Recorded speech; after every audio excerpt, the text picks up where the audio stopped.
Next we have David. Yeah. Yeah, hi. Hi. I'm calling from South Austin, and you're mentioning about the moral panics around children and kidnappings. I've always wondered if the Amber Alert signs were partially there by the government to keep us stirred up and in a state of panic. Most of the alerts are about minor child custody disputes. Occasionally it's a child that's actually kidnapped, but sometimes they're thousands of miles away. And it seems like the money that was spent on this nationwide system of billboards would be much better serviced to spend it on law enforcement unless they were designed to keep us frightened, sort of like the panics about the school shootings, which led to zero tolerance of nail clippers and pictures of guns and such. Yeah, wait, you're saying you could spend money that actually accomplishes something instead of making people uneasy about that thing? Just curious, yeah. Yeah, I actually don't have a real problem with the Amber Alerts, and as I understand it, they actually are localized. So, for example, we don't get the Amber Alerts for the Dallas-Fort Worth area or the Houston area. But I think they actually do serve a useful purpose, and part of that is, even in cases of child custody disputes, a lot of times the child in question is at some risk because the non-custodial parent is known to be, either abusive or unstable or something.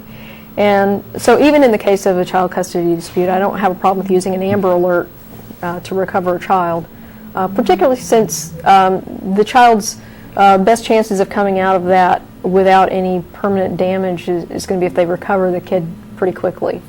So, in that case, I don't think this actually qualifies as a moral panic, because for one thing, the state of alarm that's generated is usually not that disproportional to the actual risk. Do you think it does damage to children when they're explained that those signs are sort of like to protect when you're kidnapped? Sort of like pictures on the milk cartons, do they cause more distress among children than they actually help? I don't know that really young children pay that much attention to them, and by the time they're... I know that,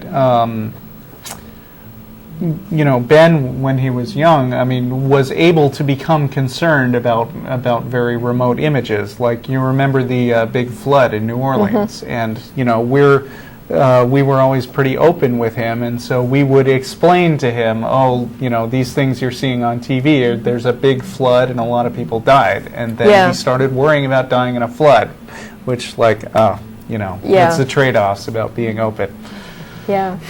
Yeah, but I think that in cases like that, you've got a kid who's exposed to actual images of stuff, and, these billboard signs don't have an image of a kid in trouble. They usually just have a description of the car and maybe the alleged abductor and the kid. And so I know, my son, he's not at an age where he would pay that much attention to it. And, I guess we pay attention to it because we're kind of geared toward protecting children and stuff. But people who have kids are more paranoid about about kids. But in terms of the trauma that it does to a kid, I think, like Russ was saying, seeing images on TV is probably more traumatic for them than actually reading a billboard.